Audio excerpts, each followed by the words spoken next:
ناگہاں ایک دن میرا شوہر گھوڑا گاڑی کے نیچے آن کر کچلا گیا۔ اس کے بعد ساری جائیداد اور مال و دولت غیروں نے دھوکے دے دے کر ہتھیا لی اور ہمیں کوڑی کوڑی کو محتاج کر دیا۔ جب تک میرے تن بدن میں جان رہی محنت مزدوری کی اور بال بچوں کا پیٹ بھرا، مگر اب میں کئی برس سے بیمار ہوں، کام کاج کرنے کے قابل نہیں، فاقوں پر فاقے ہونے لگے، تب مجبور ہو کر گھر سے نکلی۔ اتنی داستان سنا کر بڑھیا زاروں قطار رونے لگی۔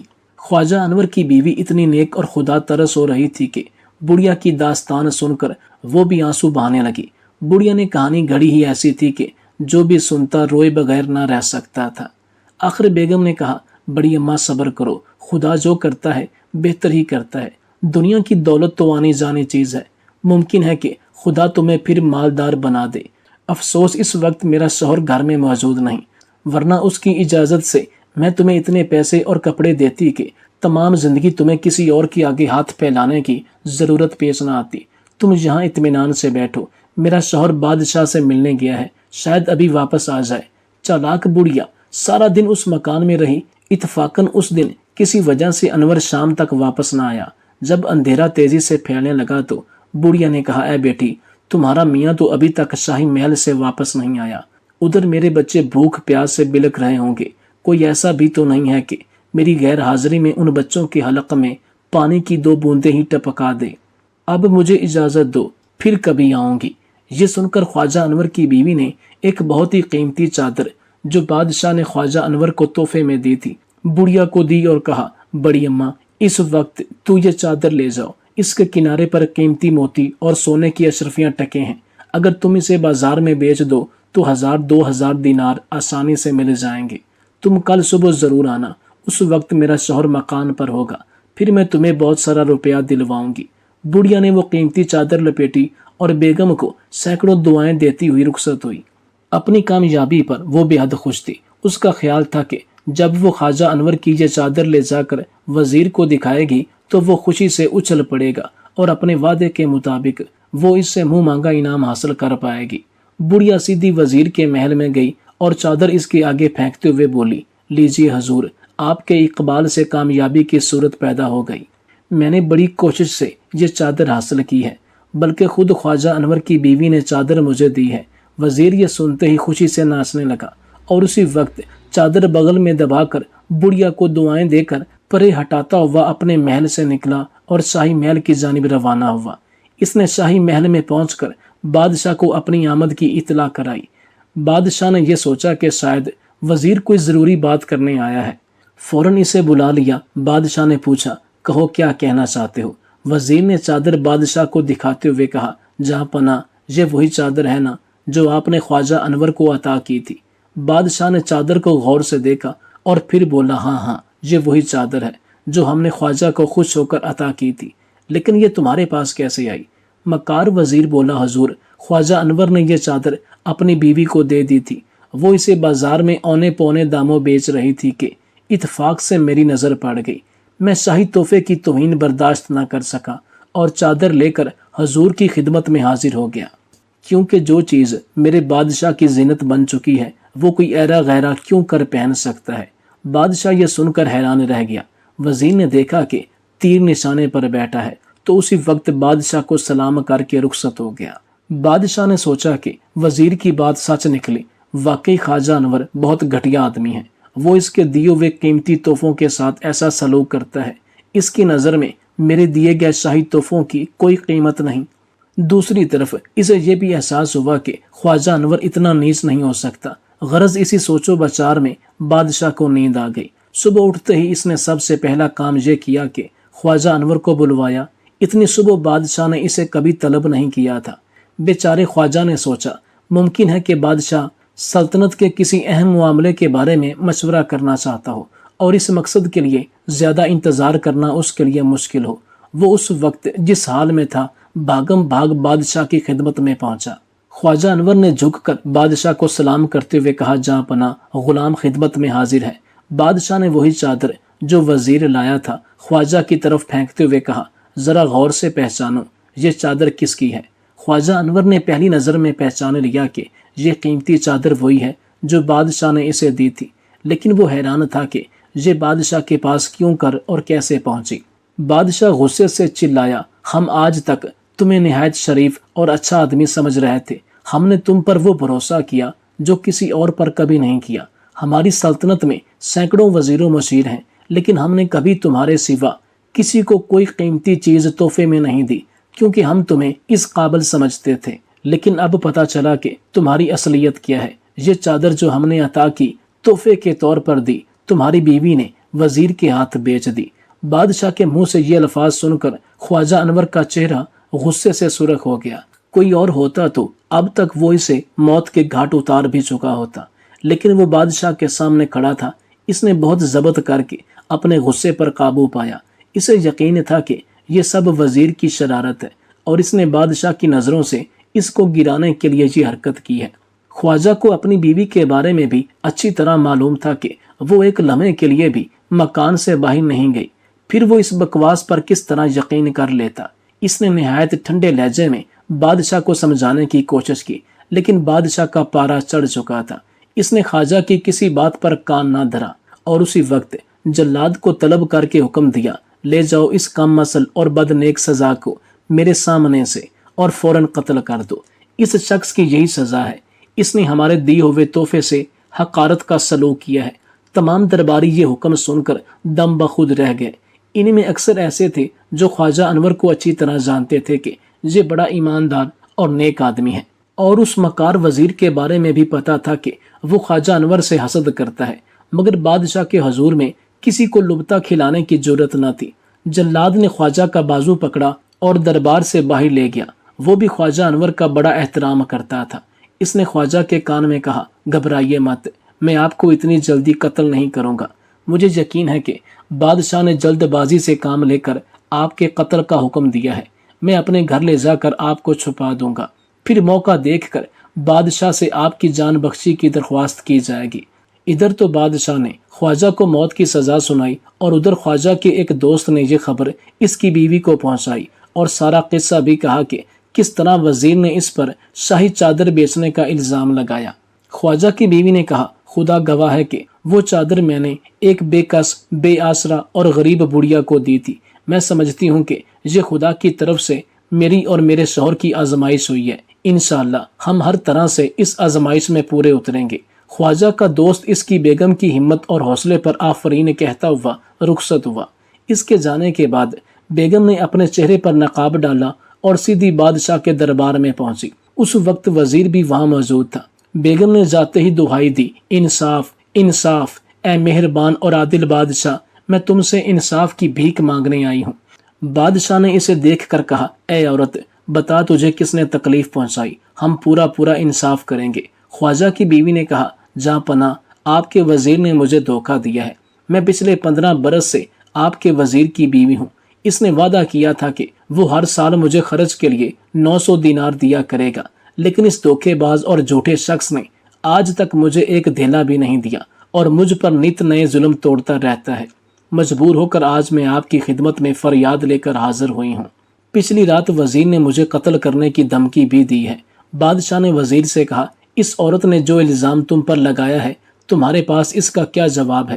وزیر نے ہاتھ باندھ کر عرض کی، عالیجا، یہ عورت جھوٹی ہے۔ میں حضور کے سر کی قسم کھا کر کہتا ہوں کہ میں نے اس عورت کو آج سے پہلے کبھی نہیں دیکھا اور نہ میں اسے جانتا ہوں کہ یہ کون ہے۔ عورت نے چلا کر کہا، حضور، وزیر نے آپ کے سر کی قسم کھا کر کہا ہے کہ وہ مجھے نہیں جانتا اور آج سے پہلے اس نے میری شکل تک نہیں دیکھی۔ اسے حکم دیجئے کہ جو کچھ اس نے کہا ہے وہ ایک کاغذ پر لکھ کر دے تاکہ بعد میں مکرنے کی گنجائش نہ رہے۔ یہ کہہ کر عورت نے اپنا نقاب الٹ دیا اور بولی، اس مکار وزیر سے کہیے کہ میری صورت غور سے دیکھ لے اور لکھ کر انکار کرے کہ میں اس کی بیوی نہیں ہوں اور یہ مجھے نہیں جانتا۔ مکار وزیر نے اسی وقت کاغذ پر یہ لکھ دی، یہ عورت جھوٹی ہے، یہ میری بیوی ہرگز نہیں ہے اور نہ میں نے آج سے پہلے اس کی صورت کبھی دیکھی۔ میں اسے ہرگز نہیں جانتا کہ یہ کون ہے۔ جب یہ تحریر وزیر نے لکھ دی تو عورت نے بادشاہ سے کہا، جہاں پناہ، جیسا کہ وزیر نے اقرار کیا ہے کہ وہ مجھے نہیں جانتا اور نہ اس نے آج سے پہلے میری صورت کبھی دیکھی ہے، میں عرض کرتی ہوں کہ وزیر کی یہ دونوں باتیں درست ہیں۔ بے شک میں اس بدبخت کی بیوی نہیں میں نے آپ کے سامنے اس کی مکاری کا پول کھولنے کے لیے یہ غلط بیانی کی ہے۔ حضور، سچ تو یہ ہے کہ میں خواجہ انور کی بیوی ہوں۔ اس مکار وزیر سے پوچھئے کہ اس نے مجھ پر کیوں بہتان لگایا کہ میں نے شاہی چادر کا تحفہ اس کے ہاتھ بیچا تھا۔ جہاں پناہ حقیقت یہ ہے کہ وہ چادر میں نے ایک غریب اور بے آسرا بڑھیا کو دی تھی۔ اس سے کسی طرح وزیر نے حاصل کر لی اور مجھے بدنام کرنے کا موقع تلاش کیا۔ بادشاہ نے قہر بھری نگاہوں سے مکار وزیر کو گھورا۔ وزیر کے بدن میں کاٹو تو لہو نہیں۔ اسی وقت روتا ہوا بادشاہ کے قدموں میں گرا اور اپنے قصور کی معافی طلب کی، لیکن بادشاہ نے ٹھوکر مار کر اس کو پرے ہٹا دیا اور حکم دیا کہ جلاد کو بلایا جائے۔ حبشی جلاد حاضر ہوا۔ اس کے ہاتھ میں ننگی تلوار دیکھ کر وزیر کے رہ سہے ہوش بھی اڑ گئے۔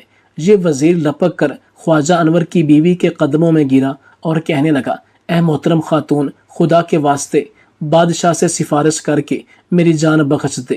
بیگم نے کہا، تو نے وہ حرکت کی ہے کہ اس کی سزا موت سے بھی بڑھ کر ہے۔